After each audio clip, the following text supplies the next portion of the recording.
बुढ़िया की तलवार। एक बूढ़ी स्त्री अपनी विधवा बहू के साथ बीरबल से मिली।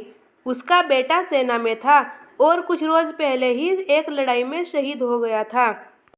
बुढ़िया बीरबल से हाथ जोड़कर बोली, सुना है कि बादशाह अकबर आपकी बात मानते हैं। बेटे के शहीद हो जाने के बाद हम सास बहू बेसहारा हो गई है, हमारी कुछ मदद करें। बीरबल ने बुढ़िया से कहा, आप चिंता ना करें, हमारे बादशाह बड़े ही दयालु हैं, वह आपकी मदद जरूर करेंगे। मैं जैसा कहता हूँ बस वैसा ही आप करती जाएं। बीरबल के मुख से इतनी बातें सुनकर बुढ़िया अपने घर को लौट गई।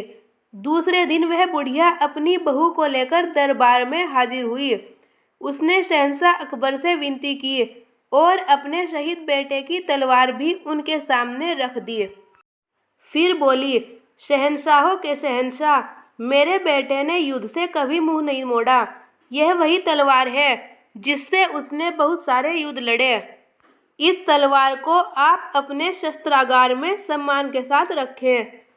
बादशाह अकबर ने उस तलवार को ध्यान से देखा। वह तलवार बहुत पुरानी थी और उसमें जंग भी लगी थी। बादशाह ने मन ही मन सोचा, इस तलवार का क्या मोल। उन्होंने एक सैनिक को हुक्म दिया, यह तलवार इस स्त्री को दे दी जाए और सोने की 5 मुहरें भी। बीरबल को यह सुनकर बड़ा ही आश्चर्य हुआ। वह बादशाह से बोले, जहाँ पनाह, क्या मैं इस तलवार को देख सकता हूँ? बादशाह के हाँ कहते ही बीरबल ने तलवार उठा ली और उसे ध्यान से देखा, फिर चुपचाप खड़े हो गए।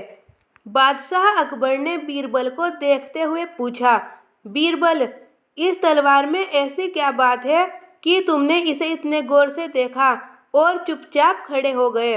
बीरबल बोले, जहाँ पनाह, मुझे पूरा विश्वास था कि यह तलवार सोने की बन जाएगी। बादशाह अकबर आश्चर्य से बोले, क्या कह रहे हो? जंग लगी तलवार भला सोने की कैसे बन सकती है? बन सकती है जहाँ पनाह, बीरबल ने कहा। जंग लगी लोहे की तलवार सोने की कैसे बन सकती है? अपनी बात को पूरा करो बीरबल, बादशाह ने सवाल कर दिया। बीरबल बड़े ही शांत भाव से बोले, जहाँ पनाह, पारस पत्थर का एक छोटा सा टुकड़ा लोहे को सोना बना देता है।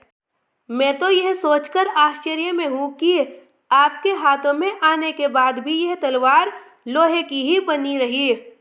बादशाह अकबर ने अगले पल ही हुक्म दिया कि इस बूढ़ी औरत को तलवार के वजन के बराबर सोना दिया जाए।